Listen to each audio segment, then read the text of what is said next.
అరుంధతి ఎవరు? ఈమె మహర్షి వశిష్ఠుని యొక్క భార్య.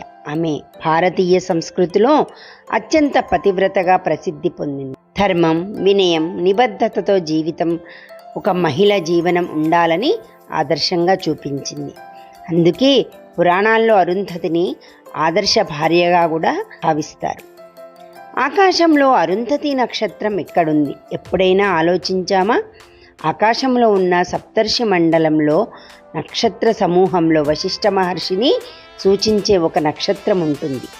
ఆ నక్షత్రం పక్కనే ఈ చిన్న నక్షత్రం కనిపిస్తుంది. అదే అరుంధతి నక్షత్రం. దీన్ని బిగ్ డిప్పర్ అని కూడా పిలుస్తూ ఉంటారు. శాస్త్రీయంగా ఈ రెండు నక్షత్రాలు మిజార్, ఆల్కోర్ అని కూడా అంటారు. ఇది మన ప్రాచీన భారతీయ. మరి పెళ్లిల్లో అరుంధతి నక్షత్రాన్ని ఎందుకు చూపిస్తారో తెలుసా? హిందూ వివాహంలో ఒక ప్రత్యేకమైన ఆచారం ఉంది.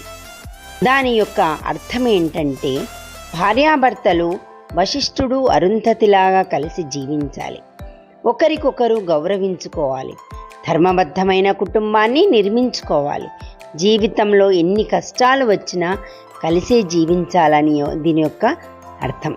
అందుకే వేల సంవత్సరాలు గడిచిన, యుగాలు మారినా కూడా నాటి రాముడి నుండి నేటి మన అమ్మ నాన్నల వరకు కూడా ఎన్ని సమస్యలు వచ్చినా కూడా వాళ్ళు విడిపోకుండా అలానే జీవనం కొనసాగిస్తూ ఉన్నారు. ఇప్పుడు అరుంధతి నక్షత్రం మనకు ఎంతో గొప్పనైన సందేశాన్ని కూడా ఇస్తుంది.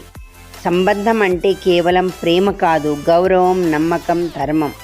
అందుకే భారతీయ సంస్కృతిలో అరుంధతి నక్షత్రం ఒక ఆదర్శ దాంపత్య జీవితం యొక్క ప్రతీకగా నిలిచింది. అంతేకాదు, ఈ కంటిచూపు పరీక్షకు కూడా ఉపయోగించేవారట. ఇది అరుంధతి నక్షత్రం యొక్క ప్రత్యేకత.